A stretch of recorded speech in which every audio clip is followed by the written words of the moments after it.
cuando mínimo dos diferencias más, pues para decir, ah, sí, ya me dio igual. Pero si es una sola, ¿cómo van a saber si la siguiente es igual? Entonces no pueden de ahí decidir si es cuadrática. Y eso es lo que le pasó a muchos con esta, la consideraron cuadrática porque la segunda diferencia, que era única, dijeron, ah, y ahí ya se hace constante. Pero no, no sabemos, tendrían que hacer más números aquí enseguida, los que siguen, y seguir sacando las demás diferencias a ver si es cierto, ¿no?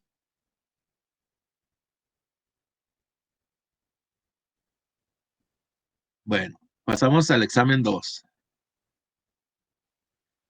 El examen 2 empieza otra vez con un problema de movimiento. Entonces, ahí está la información. Se trata de un viaje que es de ida y vuelta, pero la vuelta no es por el mismo camino. O sea, cuando es por el mismo camino, eso nos dice recorre la misma distancia. Si no, tendrán que explicarnos si esos caminos, aunque sean distintos, tienen la misma longitud o no. Eso lo tengo que leer en el problema.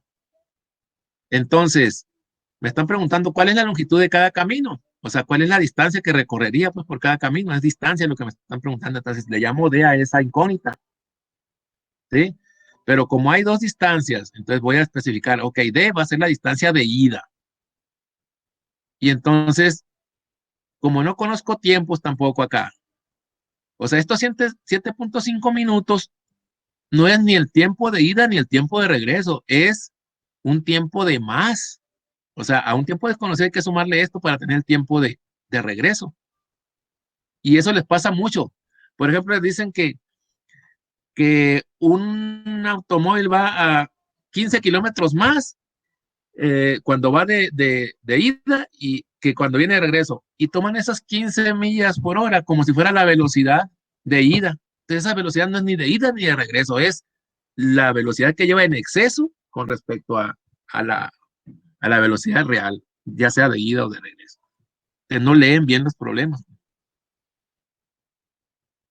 Entonces, aquí yo necesito que en mis ecuaciones pues aparezcan las incógnitas, la distancia y el tiempo. Es un problema de movimiento y en las distancias, en los tramos que se consideren aquí, la velocidad es constante. Entonces la fórmula es distancia sobre tiempo, de ahí despejo lo que necesite. Entonces, voy a necesitar dos ecuaciones porque tengo dos incógnitas, la distancia y el tiempo, porque las velocidades sí me las dan. Ahí sí me dan las velocidades. Entonces digo, ok, en la ida, distancia va a ser a velocidad por tiempo, ¿sí? Y también en el regreso es velocidad por tiempo, la distancia, pero tengo que ver qué distancias son las que recorren, no son las mismas. La distancia es velocidad por tiempo, pero la velocidad ya la conozco, entonces la sustituyo. Entonces me queda distancia igual a 45 por t, porque de ida lleva esa velocidad, ¿no? 45 por t. Esa es mi ecuación 1. Necesito otra ecuación. Entonces, ¿de dónde va a salir? Pues de analizar la vuelta. Entonces, de nuevo, distancia, velocidad por tiempo, pero la distancia de vuelta, ¿cómo la saco? No necesito poner otra incógnita, porque me dice, por el otro camino son 2.5 millas más que por el de ida. Ah, entonces a la distancia de ida le sumo los 2.5. Esa es la distancia que va a recorrer de vuelta. Y eso debe ser igual a la velocidad, que ya sabemos que es 40, por el tiempo que haga en esa trayectoria, o sea, en el camino de vuelta. Y no hace el mismo que cuando iba de ida. Aquí dice muy clarito, dice, hace 7.5 minutos más.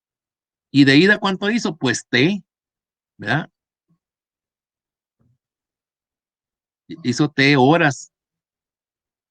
Entonces hay que sumarle a ese tiempo esos 7.5 minutos. Pero si quiero que este tiempo esté en horas, entonces tengo que convertir los minutos a horas. Entonces el 7.5 entre 60 lo divido y me da este punto 125. O sea que de vuelta hace lo mismo que hizo de ida, que no sé cuánto es, más punto 125 horas. Y de ahí me sale la segunda ecuación.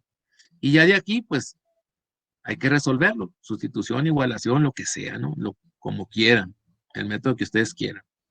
Pero eso sí hay que explicarlo, pues, hay que decir, ok, llegué de esta manera a mis ecuaciones y empezaría, por decir algo, eh, sustituyendo la ecuación 1 en la 2 y pum, que se vea que hicieron eso, ¿no?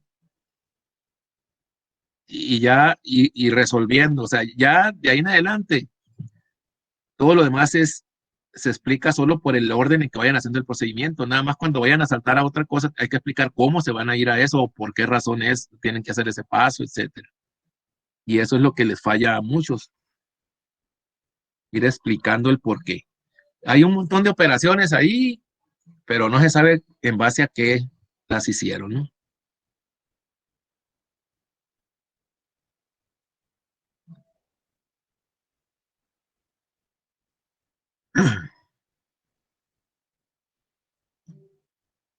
Bueno, te vamos con el problema 2. El problema el 2 en todos los exámenes era ya general, pues no era algebraico de temática general. Entonces, aquí habla de que en un tren van mujeres y hombres, le dan la proporción de hombres a mujeres o de mujeres a hombres y les piden en base a ciertas situaciones que suceden ahí, que es que en una estación bajan y suben gente y les piden que calculen cuántos hombres y cuántas mujeres habría, o había, perdón, al principio del viaje.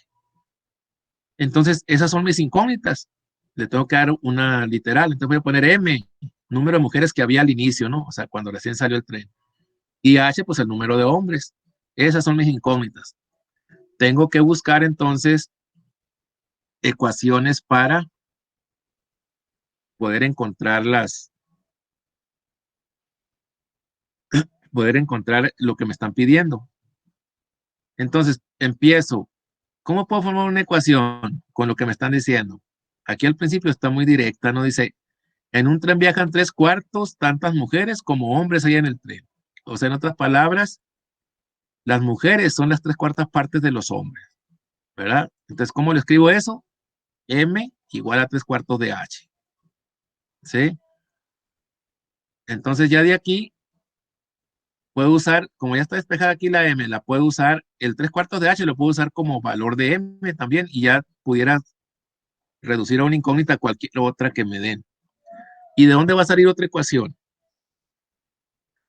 Pues tiene que salir de las modificaciones que hubo en el número de hombres y de mujeres en la estación, ¿no? Que me están diciendo. Entonces, porque después de que bajaron y subieron hombres y mujeres, me dicen que cambia la razón, ¿verdad? La proporción de mujeres a hombres. Era 3/4 y ahora va a ser 3/5, dicen, ¿no?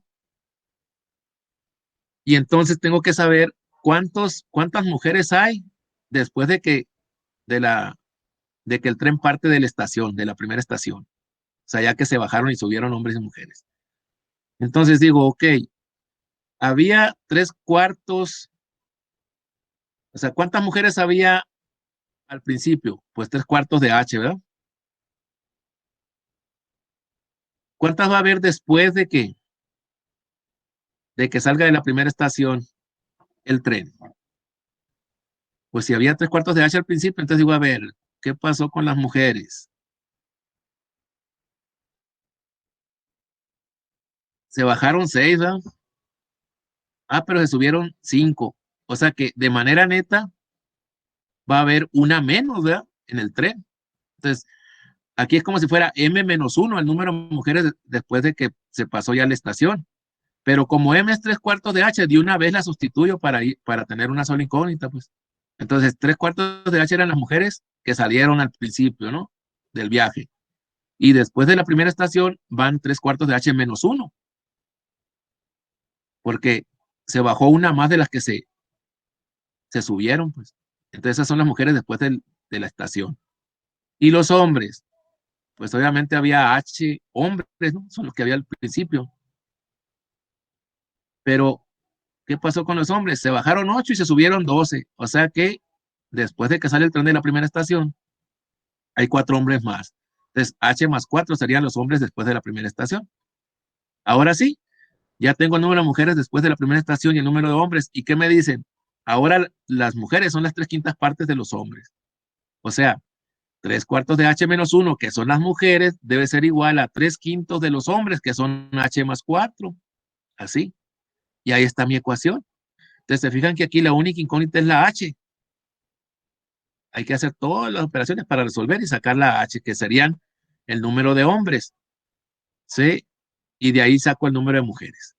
Aquí se van a encontrar una incongruencia ya comparando con la realidad de que les da un número, no le da un número entero de hombres, ¿verdad? Pero sí da un número entero de mujeres. Entonces eso es lo que hay que resolver. Pregunta.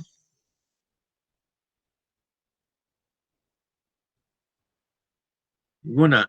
Vamos con el número 3 de eso. Hablan de un aprendiz y un mecánico que pueden hacer un trabajo juntos. Y dice, si trabajan juntos, lo pueden hacer en 4 días. Si el aprendiz lo hiciera solo, pues lo puede hacer en 6 días más que lo que hace el experto.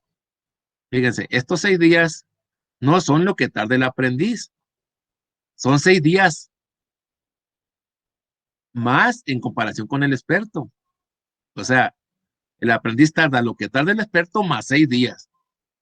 Abusados con eso. Es siempre, siempre en los problemas que dicen, y tarda esta cantidad más o esta cantidad menos, ahí ya se hacen bolas y toman esa cantidad como que es la absoluta, no es que sea de más o de menos, sino que esa es el tiempo que hace el aprendiz. Y no es cierto, el aprendiz no hace 6 días, son 6 días más que lo que haga el experto. ¿Y cuánto es? Pues quién sabe, hay que sacarlo, ¿no?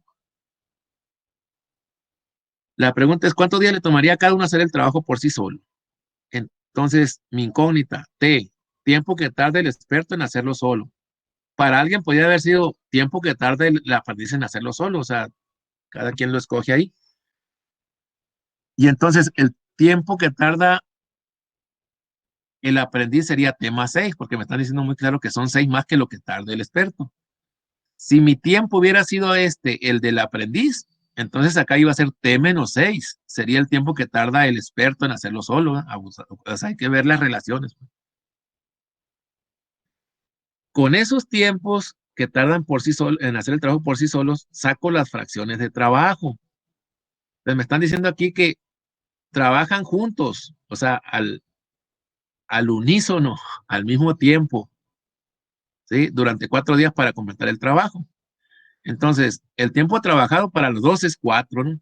Y acuérdense que la fracción de trabajo era el tiempo trabajado entre el tiempo que se tarda en hacerlo solo. Entonces aquí va a ser fracción de trabajo del experto más fracción del trabajo del aprendiz. Eso me debe dar el trabajo completo, o sea, 1. Entonces, ¿cómo saco la fracción de trabajo del experto? Pues trabaja 4 horas y y tardaría T horas o T días, depende del tiempo las unidades de tiempo, pues, en hacerlo solo, entonces queda 4 sobre T la fracción de trabajo del experto. La fracción de trabajo del aprendiz sería también 4 entre el tiempo que tarda en hacer solo él el trabajo, que es T más 6, ahí está, lo sumo y eso me debe dar 1. Esta es la ecuación que hay que resolver. Aquí les di un adelantito. Si es una suma de fracciones, pues hay que sacar un común denominador, hacer las operaciones. El siguiente paso sería pasar este denominador para acá multiplicando al 1. ¿Sí? Si hago eso, me doy cuenta que me va a quedar cuadrática la ecuación. Entonces voy a tener que usar la fórmula general o factorización. Me puede dar 2 soluciones, pero como estoy hablando de tiempo, si me da una solución, un resultado negativo, pues lo tengo que descartar. No hay tiempos negativos. Y ahí llegaría a la solución. Facilito, ¿no?